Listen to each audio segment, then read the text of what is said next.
You're probably going to end up in a wheelchair. You have the back of a 50-year-old, and as you get older, it's going to get even worse. After reviewing my MRI, those were the grim words spoken to me by one of the top neurosurgeons in Boston. I was 25 years old. And almost 25 years later, my hand was raised in victory at the Masters Division Boxing World Championship. I was 48 years old. How is that even possible? Well, I like to think it was audacity. It was a willingness to take bold risks. I had the passion and, more importantly, the vision and that sense of awe that came with the idea of achieving it. And that, I believe, is what fueled me. I think that when you paint the right kind of picture in your mind, the kind that gives you goosebumps, the kind that makes you go all in, that's the thing, that's the juice, that's the mojo you need. And unfortunately, anything less than that just isn't going to be enough. So when I think about audacity, I wonder a lot about what is the litmus test to audacity? How do you know if you have it? How do you know if you're even working towards the right goal? So I have three things that I want to share with you that I think are great ways to wonder and to look at if you're wondering, am I working towards the right goals? So number one is you feel some kind of mixture of terrified excitement. Number two is the thought that of achieving that goal just blows your mind. You can't even imagine. Like, imagine if that were possible. Oh my God, that would be incredible. That's it right there. And my favorite number three is there should be at least five people from your high school thinking, who does she think she is? So those are some, good parameters to look at if you're really trying to explore your goals and your dreams and wondering is this the right thing for me? Is this the right thing for me to pursue? So I've asked a lot of accomplished women what drives their audacious goals. And for them, the women that I asked, there were two common threads that ran through their responses. So the first is that they had this inner knowing, this thing that whatever it was, that it was meant for them. And they just had to pursue it just because it lit them up so much. So it wasn't about what was expected of them. It wasn't about, things that outside forces sort of imposed on them. It was definitely this inside feeling of like, I know I have to do this. And the second one, which I can definitely relate to, is they felt like they had something to prove. And whether that was proving something to themselves, to their family, to their friends, or maybe just to the world, that little bit of, that F you, watch this, watch me do it. You don't think I can do it? Watch me do it. So I think that those two elements are really great that when they combine, it really creates that sense of awe and that willingness to be bold that makes up audacity. And that's what this conference is about. That sense of awe, that awe-inspiring passion that then fuels you to take these bold risks and pursue these outrageous, unbelievable goals. So in his book, Zen and the Martial Arts, Joe Hyams writes, a dojo is a miniature cosmos where we make contact with ourselves, our fears, our anxieties, our reactions, and our habits. It's an area of confined conflict where we confront an opponent who is not an opponent, but rather a partner that is engaged in helping us understand ourselves more fully. I love that quote. I love that book, but that quote really stands out because I think it's very common in our human experience. I believe that we each have a dojo within us, and it's within our own personal internal cosmos that we have this opportunity to birth our dreams and bring them into fruition. And I think that when we try to find those things and when we're doing them for the wrong reasons, that's where we fall short because we're doing it based upon what society expects, our parents, our loved ones, our partners, all these outside forces. But instead, we're not listening to our own inner voice, our own inner knowing, and trying to find that and tap into that is something that I'm thinking about. I'm really passionate about finding it for myself and helping others find it for them. So here's a little exercise. I'd love for you to join me. So if you wouldn't mind indulging me, please just close your eyes and follow along with this little exercise we're going to do. So close your eyes, relax, just take a couple of breaths, nothing fancy. We're not trying to achieve any fancy breathing here. Just relax. And now, in your mind's eye, I want you to picture a room. And the room is empty, just except for stacks of boxes. There's nothing on the walls, there's no furniture. It almost looks like, when you're moving out of an apartment, just everything's gone except for those boxes. So each of those boxes represents a dream or a goal that you have yet to achieve. And some of these goals and dreams are things that you're consciously aware of, and some aren't. So from those stacks of boxes, I just want you to mentally, again, paint that really clear picture in your mind. You're in the room. Among those stacks of boxes, I want you to choose the box that contains your most audacious dream, your boldest goal, the one that you're almost afraid to think about it because it's so overwhelming. The thought of accomplishing it just blows your mind. So take a moment now and find that one. And now I want you to imagine yourself. And again, paint that really clear picture in your mind. This part's really important, so don't skimp on it. Picture yourself in the room. You're looking at yourself in the room. And now I want you to imagine yourself pulling that box down from the stacks of boxes and dragging it to the center of the room.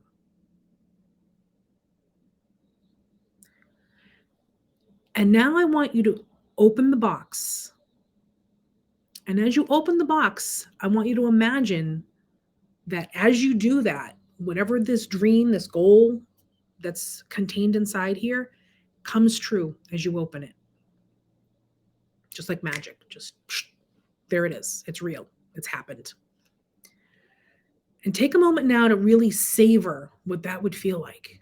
That big, scary, bold, audacious goal. What would that feel like to achieve that goal?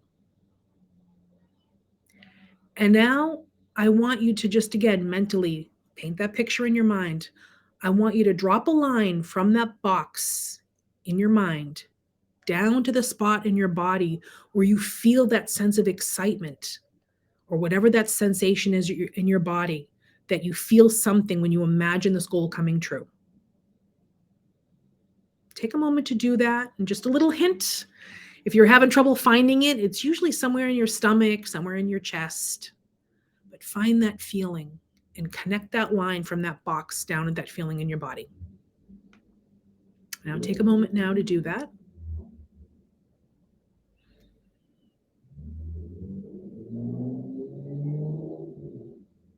Now I want you to come up with a word to describe that sensation. It should be some kind of a quality word, like warm, tingly, or loose, or flowy, something very descriptive, not happy, something that really describes a sensation. Now take a moment now and find that word.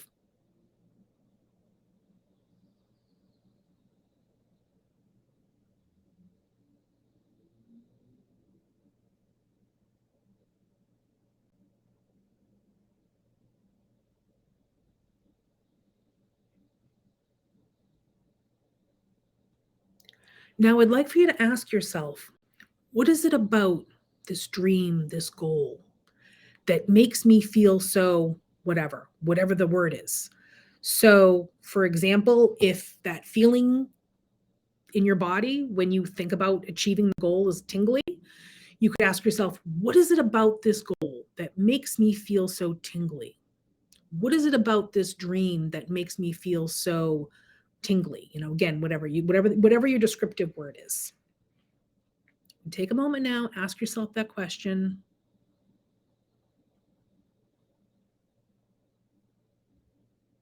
And be easy on yourself. There's no right answer. There's no wrong answer. There's only right for you. This isn't a test.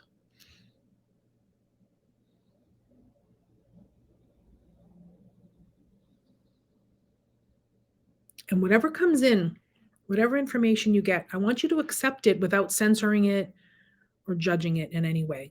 It can maybe even not make sense to you, and that's okay. You're kind of communicating with your subconscious here.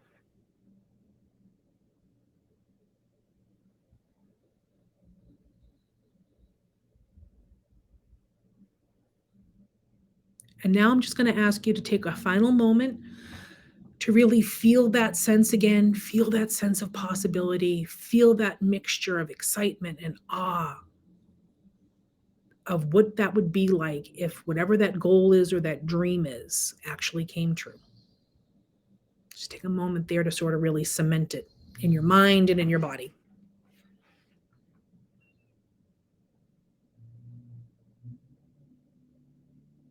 And then you can just open your eyes whenever you're ready.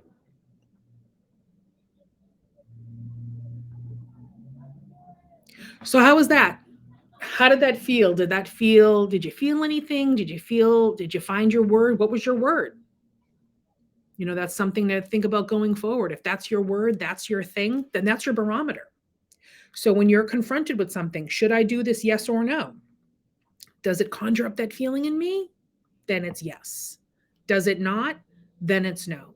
And that's how you start to really learn to use your body as an instrument when you're trying to make these decisions about these big, scary, exciting things in life. So it's a really, I think interesting and helpful tool. And if you can connect it to something powerful like your goals and your dreams, you're going to really be unstoppable. So let's talk more in depth about how you can implement a tool like this. So you can use it when you're trying to figure out what feels right. What's the right next step? You can use it when you're trying to figure out what feels wrong. Does this feel wrong? Does this feel wrong for me? I don't really know how I feel about this. I'm overwhelmed. If you're trying to make a decision, again, what should I be doing next? What's the right thing for me to do next? You can also use it if you're just feeling overwhelmed or overthinking or in analysis paralysis that we all get into, or if you're in that I'm going to collect all the information mode. I'm just going to collect because I think all the information is going to give me the answer I want. And it's really not an intellectual exercise. It's a feeling exercise. So if you're overwhelmed, overthinking, over collecting of information, one more podcast, one more book, one more this, one more class, one more coach, sometimes the answer is in here. And that's a great way to get to it. And then also for some of us, when you're just trying to feel something, right? If you're sad or overwhelmed or stressed out or traumatized, a lot of times we can get really disconnected from our bodies. And that is so normal and nobody talks about it. And this is a great way to kind of reconnect and feel that, and just find that space where you're like, oh, wait a minute, my mind and my body actually do talk to each other. I just have been so overwhelmed by life that I think what happens for a lot of us is just like, it's like almost like a pair of scissors comes in and just cuts that connection because it gets too hard. It gets too jumbled. And then we just think about things so much. So I hope that's helpful.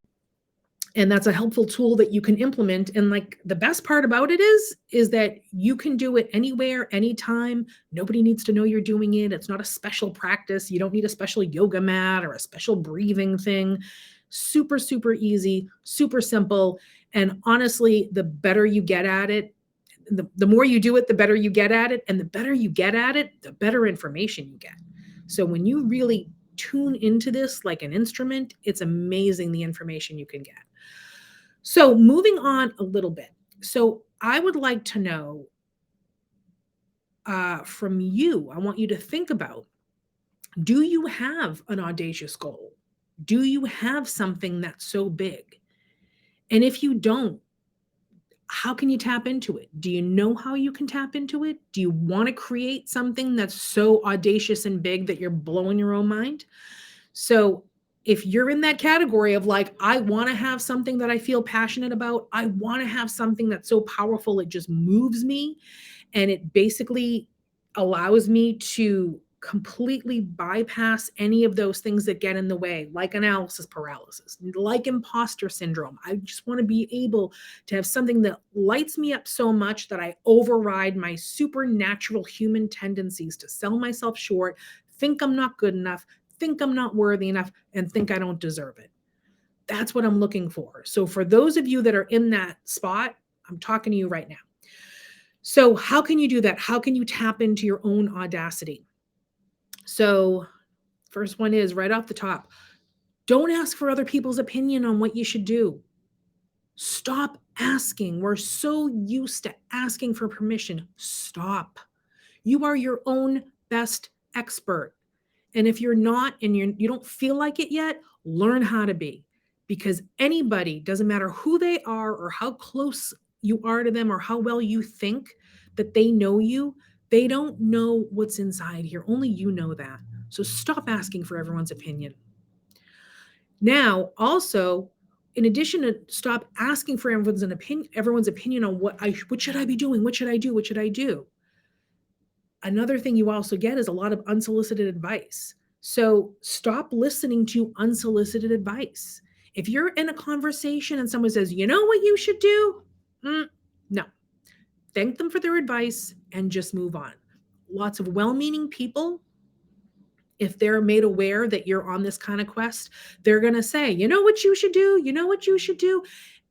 And more often than not, it's just going to be a waste of time because it's what they think of you that you should do, not what you know inside what's right for you.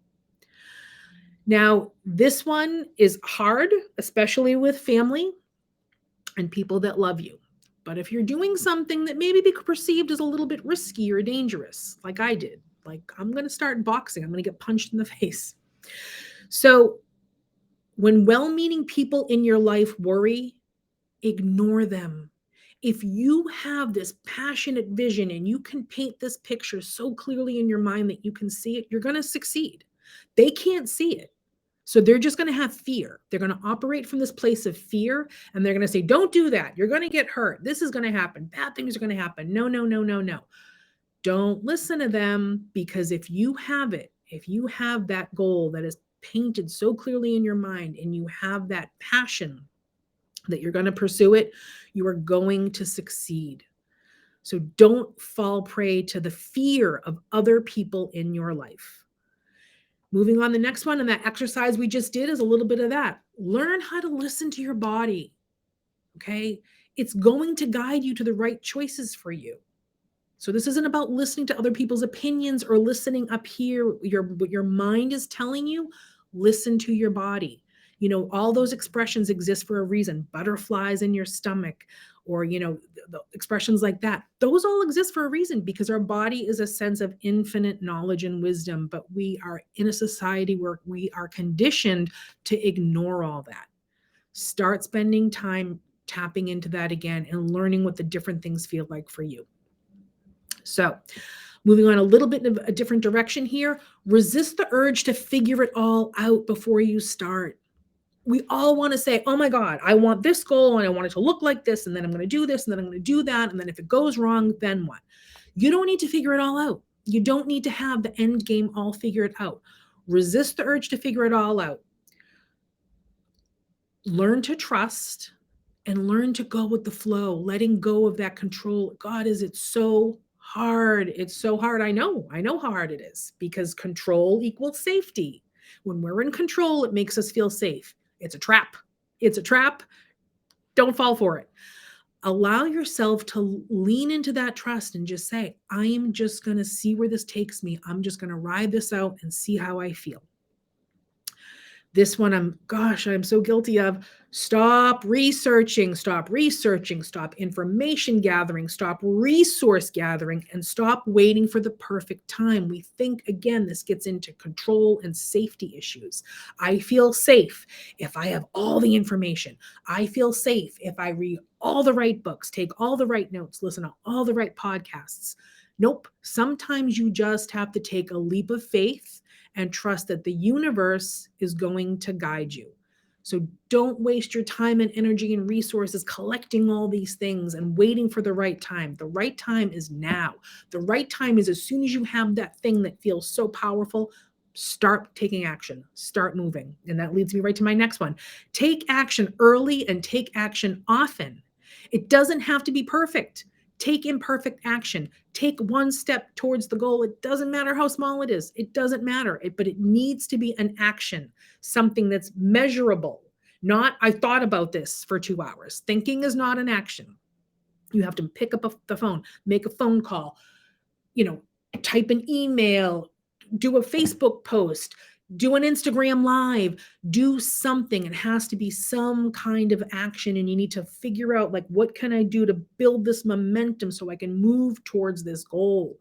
And what's going to happen is the universe is going to conspire in your favor and start putting things in your path. But you're not going to find them if you've got your nose buried in a book and you're just taking notes in your notebook and you're just listening to podcasts.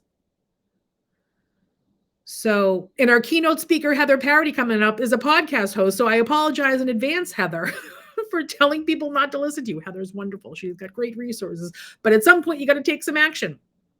So that leads me to my next point. Don't let failures and missteps derail you. They're all part of the process. You have to fail. You have to fail. Okay? Imperfection is okay. And again, this is that power, that control, that safety stuff. We're like, oh my God, failure is bad. Failure is not bad. It just shows you, nope, that's not the right direction. It's just it helps you move back on the right track. And then finally, this is so important. Don't forget to celebrate along the way. This is supposed to be fun. Life is supposed to be fun, right? We're supposed to be trying things and failing and having a good time in the process and pushing our boundaries and stretching ourselves beyond what we think is possible. But have a good time in the process. You shouldn't just be terrified the whole time and just be head down, work, work, work, fear, fear, fear. You got to be able to relax, sit back, celebrate. I don't care how small it is. It's like, oh my God, I did an Instagram live. I just did a Facebook post. I just did a Twitter space. It doesn't matter what it is, but celebrate those little accomplishments along the way, because that's going to give you, again, that momentum, and momentum is just going to build. And then it's just like a snowball effect, and it's going to keep on building and getting bigger and bigger and bigger. And all of a sudden it's going to feel easier and lighter and not so heavy and not so hard. So in closing, I just want to say that I believe that having an audacious goal is one of the most empowering things that you can do for yourself. Audacious goals allow you to transcend what is normally possible and expected, and it opens you up to a whole world of possibilities. So I thank you so much for joining us today, and I hope you get a lot out of this conference, ladies. Let's be audacious.